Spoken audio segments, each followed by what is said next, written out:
Hi, and welcome to this edition of Ask Bahar.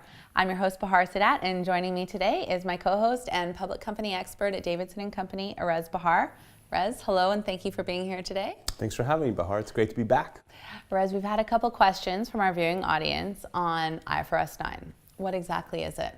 So IFRS9, Bahar, is the updated section for financial instruments. Okay, and what are we doing with these financial instruments under IFRS9? So you basically have to categorize them into two categories. One called amortized cost and the other one called fair value. Okay, now what sort of assets will this affect? So you've got pretty much all financial instruments. So for example, if you have like a loan receivable or a loan payable, that might be construed as amortized cost. If you have an investment in another public company, for example, that's likely going to be at fair value. Okay, and I've heard something about non-vanilla. What does that mean? Yeah, so for example, if you look at a financial instrument that doesn't have what's called vanilla terms, for example, a loan receivable would have an interest rate and repayment terms. That's called vanilla.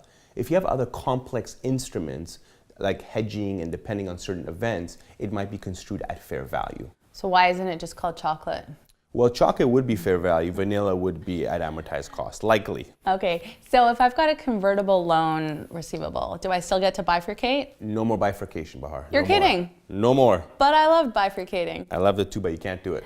Okay, and the last question, when is this effective? Right now. So it's for fiscal periods ending after January 1st, 2018 and going forward. Okay, well, I better get going. That's all the time we have, unfortunately, today. Rez, thank you so much for joining us. My pleasure. If you have any questions for us, please send us an email at askbahar@davidson-co.com. Thanks, everyone, for joining us.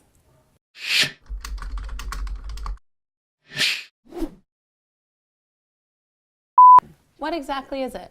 So IFRS9 is the updated standards for financial instruments. Okay. And what are we exactly doing with these financial